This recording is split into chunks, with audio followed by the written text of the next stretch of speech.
So, after a little break, my next review is finally here, The Chronicles of Narnia, Prince Caspian. Before I begin, I want to say that Prince Caspian is without a doubt one of my favorite live-action Disney films of all time. While I am doing this solely as a review piece, I will not allow the favoritism to get the better of me, and will try to be as analytical as humanly possible. Although, given my short attention span, that's better said than done. But needless to say, I will try to do it to the best of my ability for you all. The film was released on May 16th, 2008, and is an adaptation of the book of the same name by C.S. Lewis, which was released on October 15th, 1951. The film had an overall budget of $225 million.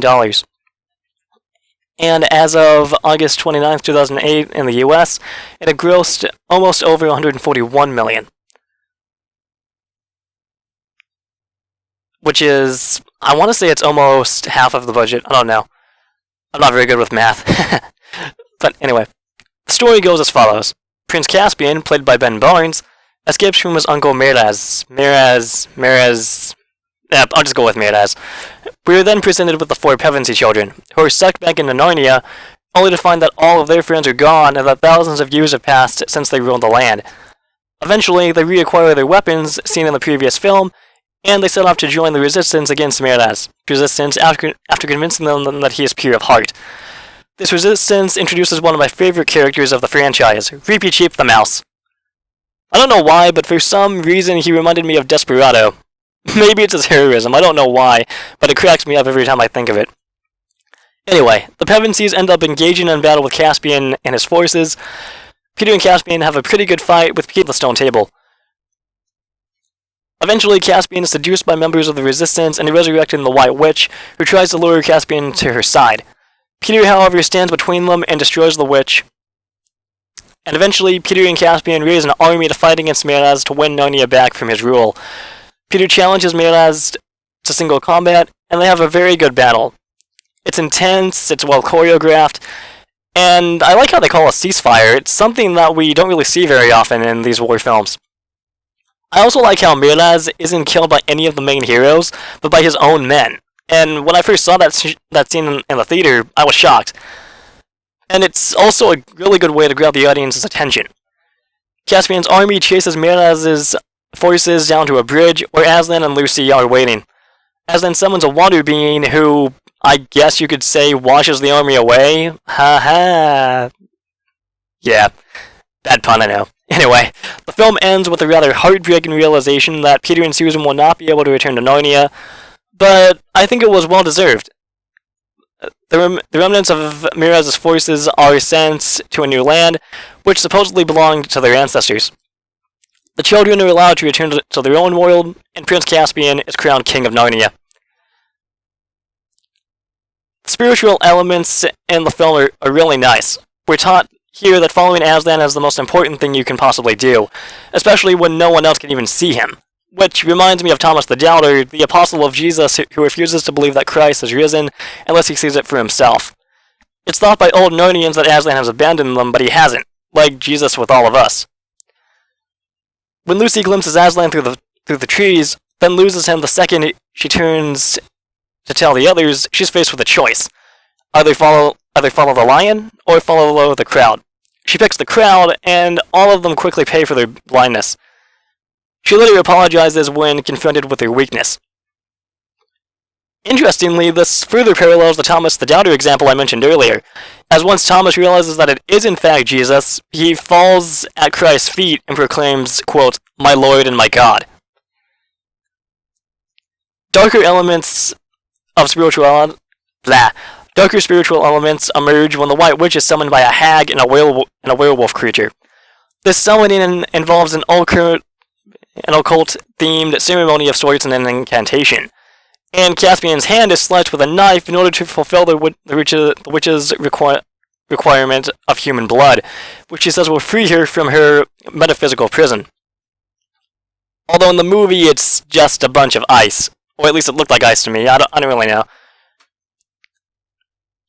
I kind of forgot to cover themes in my last review because it wasn't really on my mind at the time.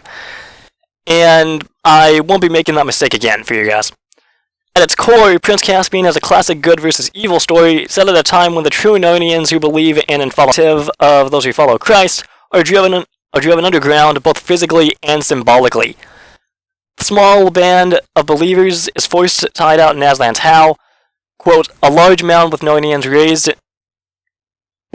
raised in very ancient times over a magical place, with stone. The stone in question turns out to actually be the stone table, on which Aslan was sacrificed to redeem the traitorous Edmund and the Lion, the Witch, and the Wardrobe, which is the most obvious reference to Christ's redeeming sacrifice on the cross. Here is a picture of believers through the centuries who were persecuted for their faith, similarly to what the apostles were doing in the book of Acts. Clearly, one of the main themes of Prince Caspian is the continuing need for Christians to count the cost of following Christ, even to the death, if necessary. Another theme is the stark difference between believers and non-believers, as symbolized by the old Narnians, those who remained true to Aslan, and the Telmudines and some of the dwarves, especially Nickabrick. Nickabrick, I hope I'm pronouncing that right. Perhaps the most obvious theme is represented by Lucy's journey throughout the story and film. Her struggle portrays the struggle of all Christians who must follow their path of faith and obedience, even in the face of opposition. Lucy has to go against her friends and family in order to follow Aslan, who appears to her one night and beckons her to follow him on the path to Aslan's How, a path that the others cannot or will not see. When they refuse to follow her, her heart is broken, but she abandons Aslan in order to stay with the group. When Aslan comes to her a second time, he is compassionate and loving towards her, but he makes it clear to her through her own conscience that she should have followed him no matter the cost. She realizes her mistake and gains from him the strength she needs. Quote, Lucy buried her head in his mane to hide from his face. But there must have been magic in his mane. She could feel lion strength going into her. Quite suddenly, she sat up. I'm sorry, Aslan. I'm ready now, she said. Lucy now had the courage to follow Aslan, even if she will be the only one who does.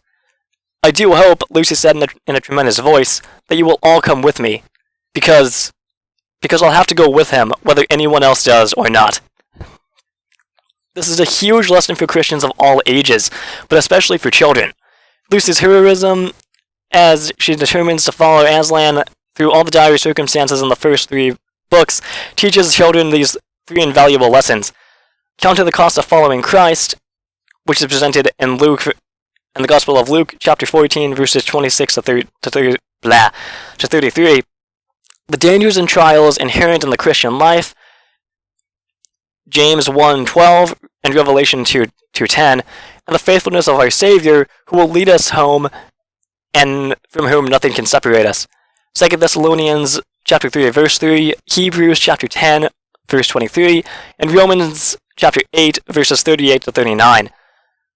Another theme in Prince Caspian is the universality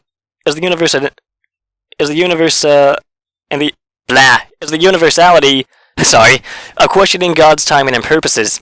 Several times, the main characters wonder why Aslan doesn't just come in and intervene in their struggles, but their faith and ours is built up by just such. As for God, His ways are perfect.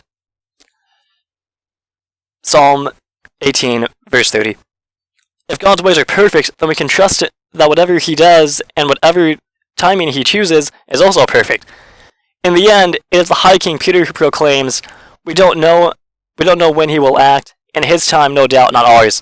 In the meantime, He would like us to do what we can on our own." As Christians, what we, quote, do is to live by faith in the Son of God, the character of Prince Caspian. Ben Barnes is an interesting actor to pick for Caspian himself. His performance is very believable, and you can tell that he really cares about the source material. The 4 actors for the Pevensies all reprise their roles, and Liam Neeson even comes back as the voice of Aslan. Although it's kind of a shame that we'll never get to see Peter or Susan again, unless they're referenced in a future film, but it really makes sense if you've read the book. Even though Peter and Susan are gone, the contributions to Narnia do not go unnoticed. Both the film and the book are a blast from start to finish, and it makes you want to revisit Narnia yourself once you've completed it. I'm going to give Prince Caspian a 5 out of 5. Please leave any suggestions you might have for me for the next review, and I'll catch you guys later. Dragon Fist out, God bless. Bye-bye. Take care, everybody.